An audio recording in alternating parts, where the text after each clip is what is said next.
we're going to talk to some of our senior experts here at Precision Nanosystems, Shel Ip and Tim Lever, about the next-gen technology and that's in our microfluidic mixers. My name is Trevor Cross. I'll be checking the chat and the Q&A for the end of this and relaying those questions to Tim Lever and Shel Ip. I'll let them introduce themselves. They have a long background in microfluidics and their time here at Precision Nanosystems. Thank you. Tim? Yeah, thanks, Trevor. It's a pleasure to be here today with everybody, and excited to get to talk microfluidics and answer some questions, hopefully, that the audience might have. So I've been working with Precision Nanosystems for over 10 years now, beginning with development of our original microfluidic mixers, and that's really been the background of my career. I previously worked with Dr. Carl Hansen at the University of British Columbia, using microfluidics to tackle a lot of different challenges, which is where the original technology that became Precision Nanosystems came from. Shel, do you want to tell us a little bit about your background? Sure, thanks, Tim. I've been with Precision Nanosystems for 5 years. When I joined P&I, we were a fairly small company, less than 20 of us, doing the work of 30 or 40 people, so it was a tumultuous time. But good times. And but prior to that, I had did a brief stint with a microfluidics startup that did custom microfluidics. And prior to that, I did my PhD and postdoc at the University of Toronto, working with lipid-based formulations to make cancer theranostic particles. And so I come from a background of nanomaterials and biodiagnostics. Very happy to be here with P&I. Right now, I'm leading up the NanoMedU initiative, which is our way of helping to educate the field more on things like formulation. So Shel, you've been involved, I think, in a more agnostic microfluidics company originally. So maybe you have a better answer for this, but could we start with, how do you define microfluidics? Yeah, I guess, if you look through the literature, you'll see many different definitions of this, but typically people say if you're dealing with ways of manipulating fluids within channels that are, sub few hundred micrometers or so. In the past, I've seen so many different applications of this, people using it to, probe nematodes and capture them into slides and things like that. But I think, one of the things that attracted me about P&I when I first joined the company was that it seemed like a very good application of this particular type of technology. And it's one of those things that, it's even though microfluidics have been around for a while, things like inkjet printers use microfluidics. I think mainstream applications of them are somewhat harder to come by, and they seemed very, in my prior experience, very academic in nature. And I felt that this was a really good way to apply this technology to a field that's really going to make an impact. How about you, Tim? Yeah, I've always, I think that's a great answer, Shel. Usually, I tend to borrow an answer from one of our colleagues who just says, it's plumbing under a millimeter in dimension. So really pretty rudimentary. And I think that just speaks to how there really is no precise definition. But, the analogy I often draw, Shel, you mentioned about how, we don't always know, we see it in inkjet printers, we see it all over the place. I think what's becoming true about microfluidics is it's almost like lasers. Lasers were a really cool technology in the lab for many, many years. And then all of a sudden they were everywhere and you didn't realize they were there. They're in CD-ROM drives, they're in Blu-rays, they're in all these things that we don't see. And I think more and more, that's what we're finding with microfluidics. It's not actually this mystical technology anymore. It's in our printers, it's in our HPLCs, it's probably in all kinds of places we don't even know, even within our own houses. Right, that's right. And I sort of see that analogy playing out with the nanomedicine field as well. So probably more broadly nanotechnology. Again, it's like microfluidics, it's kind of difficult to define. You ask different people, they'll give you a different definition of what that is. And there are places where nanotechnology apply to us in the everyday world that we don't often realize it. I think this is one of those applications where I think it will really make an impact, just like microfluidics. And we're really just marrying those two technologies to have an impact here. And so maybe Tim, on the topic of microfluidics, maybe you can speak a bit to how P&I's version of microfluidics, what microfluidics means to P&I and how that's changed over all these years. Yeah, absolutely. So when you hear us talk about microfluidics, you'll hear us talk about two different, what we call them platforms, I guess, Nxgen and Classic. And so Classic is the microfluidic architecture that we were using really up until 2019 primarily. And it was a microfluidic structure called a staggered herringbone mixer. The details aren't super important, but what we want to, I think, really talk about is what are some of the properties of whether it's Classic or Nxgen that make them so suitable for nanomedicine formulation, and where the newer technologies have allowed us to go while we're still leveraging microfluidics, and how that's allowed us to scale. So the idea behind the original mixers came from this need to democratize, really. Technologies, a lot of them will follow the same curve, where you've got a subject matter expert who's able to do something, and then as you open it up and make the technology more and more accessible to more and more people, you start to see science really exponentially accelerate. I think sequencing is another example of that, where we see originally had sequencing cores and they were used for very specific things, and now everybody can have an ion torrent on their desk and do sequencing as a routine thing. I think there's an analogy there where prior to the field adopting microfluidics for formulation, there were techniques, there was very specific processes that people would essentially, as you know, Shell, do a PhD to learn how to make nanoparticles, and then they could do real work. But where the microfluidics work started to open things up was now we had this really exquisite control over the process. We could make it so that day after day, person after person, run after run, you were getting those same results. That began to open it up so that whether it's gene therapy or whether it's some other application, really you can involve a much broader community in the development of nanomedicines. But what we particularly focused on early on when we started to work on the Classic mixer was, there was some early work coming out of MIT with microfluidics, which was really exciting for formulation. But we said, if this is going to make a difference for patients, it has to be done in a way that you have some line of sight from what you're doing in the lab to how you're going to make this as a drug. So we really want to focus on commercial scale or commercially relevant scales. And that really led to the development of what we call Classic, which is a configuration of a herringbone mixer that's really optimized for higher flow rates. So when we talk about, Shell, when we asked what is microfluidics, you and I spoke about a lot of things that are looking at picoliter, nanoliter, or even smaller type fluids.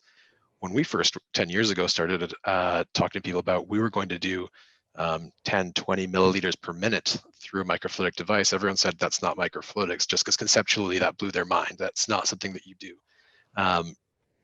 So really the original P&I technology came from starting to understand the boundaries that you'd encounter and how you would solve the challenges of running microfluidics at those kinds of scales.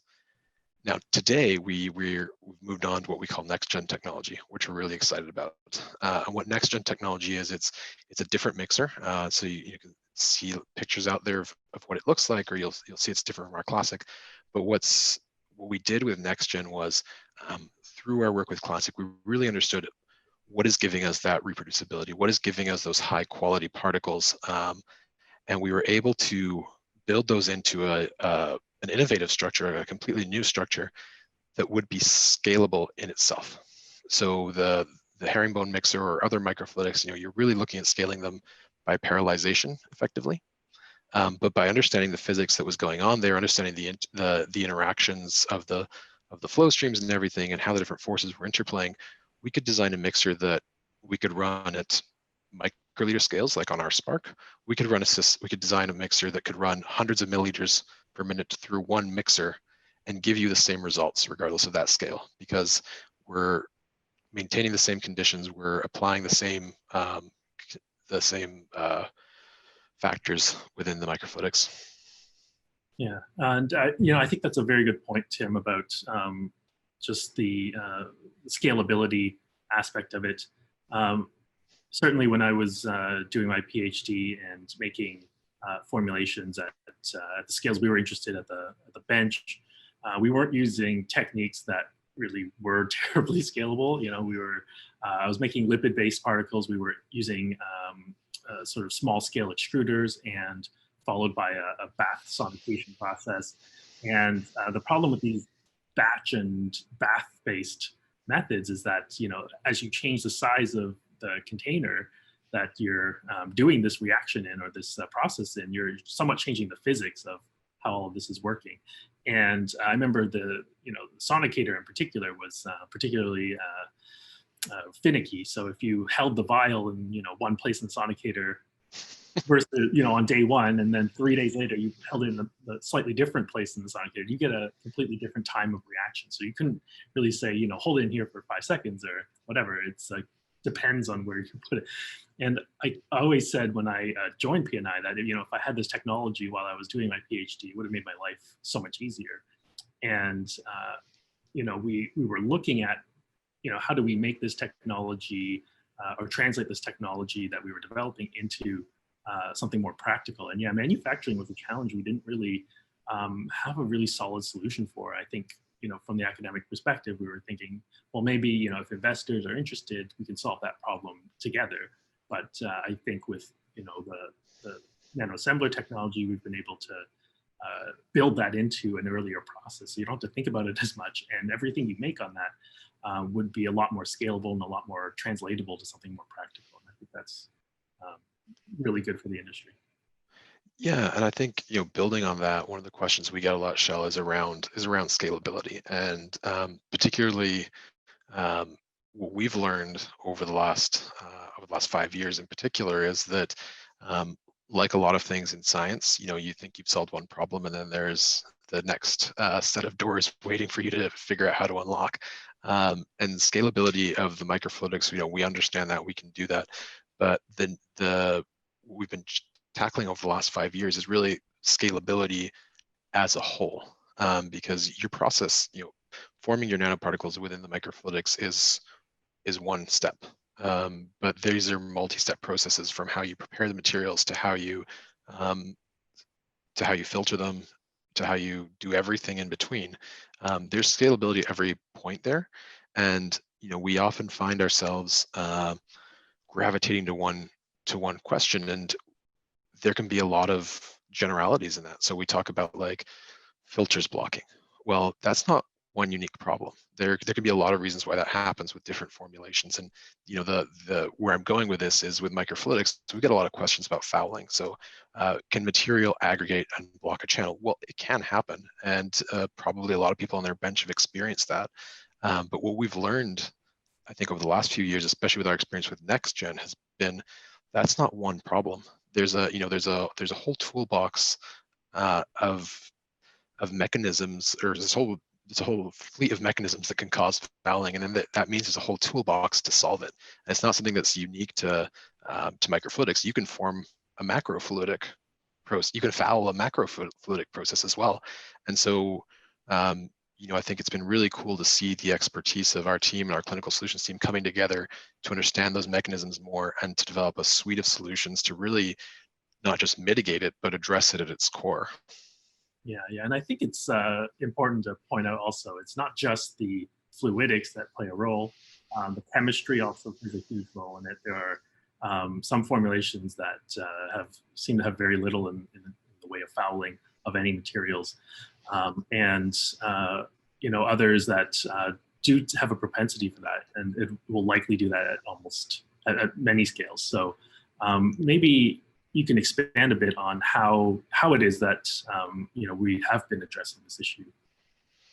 Yeah, so as I said, there's a toolbox, right? And there's, I would say, there's everything, like a lot of problems. There's everything from elimination to mitigation strategies, and that really depends on the formulation. So, we, from our experience now working with a number of clients scaling up and going to the clinic, there's no one mechanism even that causes fouling. It's really material dependent. So understanding what is going on is the first step, or at least eliminating down to what might be going on is the first step to looking at strategies to address it. And this is why we really encourage you know, a rational scaling process. We often you know, like to encourage people who are working on an Ignite system, for example, like, you know, you might only need a couple of milliliters for your in vivo studies, but, you know, go ahead and push the system to its limit to make some larger batches to see what's happening. So we discover early on, and it's one of the first studies we tend to do with Blaze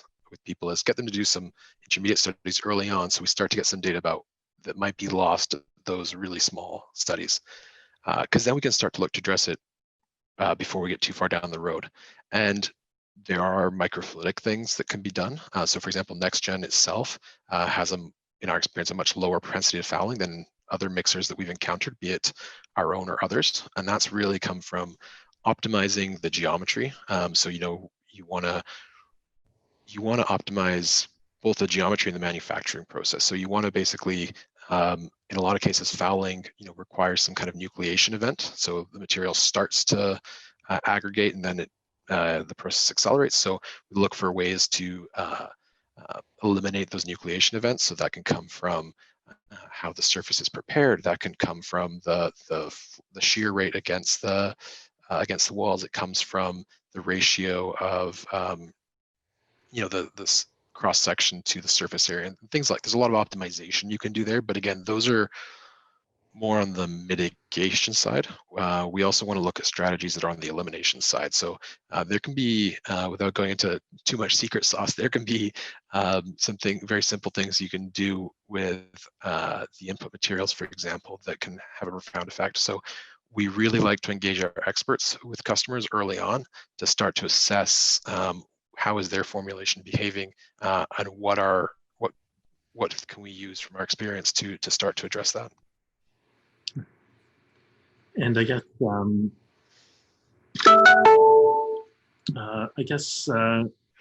you've spent some time developing the microfluidics, obviously, but there's more to it than that. You know, Nxgen is part of the solution. But how about other things like the instrumentation itself, and how does that play a role in all of this? Yeah, so you know, having the right instrumentation driving the microfluidics is an essential part of everything. So you can, we tend to focus on steady state things a lot of times in our minds. You know, we think about when everything is running perfectly, what is happening, but you know, how you get to steady state, how you maintain steady state, and then how you get down from steady state as your materials start to run out. Those can actually have a pretty profound effect on your process, especially the smaller scale. So if you're wanting to make very small volumes, you know, it's not, it can be very challenging if you've got a system that needs you to run. So for example, if you're doing a T-junction, so you need it to run at 20 mils, 30 mils, 40 mils per minute to get the optimal mixing. Well, if you want to do 2 to 3 mils per minute, how you build a system to do that is actually quite challenging. And how you do that, then optimize it to do it reproducibly every time, is really quite challenging. And so a big part of what we do is to think about that, those tail ends, let's call it, so that whether you're a user in the lab setting up your very small volume experiment, or whether you're in the clean room getting ready to do a run with $1 million worth of material, that those ramp up and ramp downs happen consistently, so that you're getting the same results and you're not getting something that's thrown off by that. And obviously, so the process is maintained while it's happening. Right, and that's of course because the formulations themselves, or the physics of what's happening, depend a lot on this flow rate, and being able to control those flow rates and the relative ratios of flow rates between the components that you're trying to mix, that certainly plays a huge role in controlling the outcomes and the physical properties of your formulation. So that makes total sense. And I guess the other question that sort of naturally segues from that, you mentioned scaling up for clinical. What do you see as the sort of challenges in that, and how is this technology addressing those concerns? I mean, there's a lot of challenges with scaling up, and I think one of the ways we can really do that is by thinking of the process in terms of unit operations. And what I mean by that is, like I said, forming nanoparticles is one step of an entire process. And so you want to really get to a place where you've de-risked as much as possible. And the beauty of scalable microfluidics is that system you have on your bench, because it represents the same, because it's scalable to the particle formation that you'll do at larger scale, you can actually around it start to build a mini production line. So you can take some Nxgen microfluidics, and you can get a benchtop TFF system, and you can get a other depending what your process is, other smaller versions of systems, and you can actually rather than just saying, does this formulation work? You can actually start to answer, does this formulation work? And do I have a scalable process? And that is going to remove a lot of barriers to the clinic and a lot of barriers to scaling up a drug, because you'll have de-risked what for a lot of people becomes the largest stumbling block, process. Yeah, and I guess on the topic of process, it's probably worthwhile to just take a step back and remind people what are the typical steps in such a process, just so we're all on the same page. I think, even in this morning sessions, we had some questions about how to remove solvent and things like that. So maybe it's worthwhile to just sort of quickly summarize those other unit operations that you referred to. Yeah, for sure. So the most obvious ones that stand out to everybody are obviously particle formation. So where we actually are injecting into the microfluidics and forming the particle. Generally, one that's often overlooked is actually the dilution step. So because downstream of particle formation, there's some time component usually to buffer exchanges and things like that. Also, there's material compatibility concerns a lot of the time with solvents in those buffer exchange membranes. So you want to start to bring that the solvent concentrations down very quickly. In the lab, oftentimes people will do that just by pipetting in some buffer, but that's not a scalable process. So what you can start to do is think about using inline dilution actually from the very start to understand how that affects your formulation and how do you optimize that. So that's a second unit operation, actually, is that dilution step. After that would be the buffer exchange. Then you have likely your sterile filtration after that. But I would also back up to before particle formation to the material prep side of things, which is one we often don't talk about, but especially when we deal with RNAs that might have secondary structures and things like that. Thinking about the scalability of your material prep is also very important. Right, and also to that end, being able to obtain these materials at the scales in which you're trying to operate as well. So yeah. It's certainly another area that is challenging. On a little bit more on the topic of scaling, you mentioned this briefly when we talked about classic and Nxgen. Maybe you can talk a bit about the differences in how we scale up in these two in a bit more detail. Yeah. So in the case of a classic system, which I think would be the paradigm mirrored by a lot of microfluidic mixers, the scaling paradigm involved taking the same reactor and putting it in parallel, which certainly can be a workable solution, but when it's reduced to practice, introduces complexity to the system. And so with Nxgen, the goal really, as I said, was to understand what's happening inside the microfluidics, and then design a system that could create those same conditions at lots of different scales of a single mixer. So with Nxgen, we can actually scale up by introducing a different mixer size, but inside those channels, we're getting the same mixing conditions. So we're getting the same particles coming out. Now, parallelization can still be a part of that, especially at very, very large scales. But the degree to which parallelization is necessary comes down because you're able to take a mixer from 10 mils per minute on the bench to 250 mils per minute through a single mixer. Michelle, I know one of the questions when I start talking about, I'm going to throw this one back to you a little bit. When I start talking about very high flow rates, the term that comes to everybody's mind, it seems, is laminar flow. And how is that affected in microfluidic devices? How do you describe laminar flow to people, Shell? Typically, I think if you look at the original definition of laminar flow, you have to go back to the original Reynolds experiment, and what he looked at in there was a stream of dye flowing through a field of water. And laminar flow in that case was defined as everything remaining in the straight line. So that stream of dye kept in a straight line. Deviations from that straight line flow, so perpendicular to that direction, were considered non-laminar. And I think there's a lot of misconceptions about this, but when you look at the equations that came out of that study, there's quite a huge range of scenarios that can produce laminar flow. And on the other end of the spectrum, and it's kind of a spectrum, is this idea of turbulent flow, which is what you're probably more familiar with when you mix things together, like stir cream into your coffee, those swirls and eddies. If you've ever experienced turbulence on a plane, you probably have some intuitive understanding of what that is. And there really is a whole spectrum, a continuum between those 2 points. Sometimes if you look at the literature, people talk about a sort of cutoff between what is laminar and what is turbulent, as if there were some, you flick a switch and suddenly it goes from straight lines to chaos. But it's not quite like that. There's quite it's a gradual sort of transition there. And there's factors like the size of the channel, the viscosity of the fluid, the speed in which you're flowing through, that all factor into that.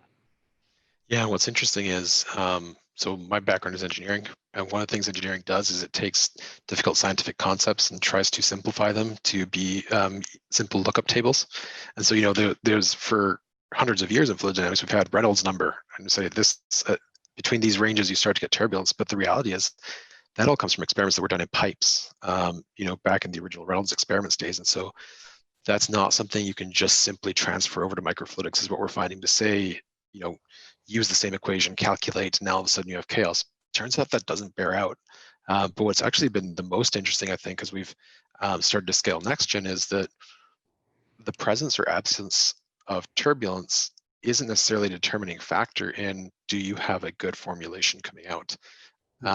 We have consistent mixing, and we've exploited some physical principles to get that mixing, but it's not entirely dependent on everything always being laminar. Now, in most cases, it is laminar, but that's not a determining factor actually in the performance of at least of Nxgen. Right. All right. Well, thank you, Tim. I think we're reaching the end of our time here. Trevor, I'll throw it back to you. With that, I would like to conclude this session. Thank you for the fireside chat, Shell and Tim. Everyone else, please see our other events going on that we have scheduled in the schedule builder that we have for you guys. Thank you. Thank you, everyone. You guys, take care. Bye.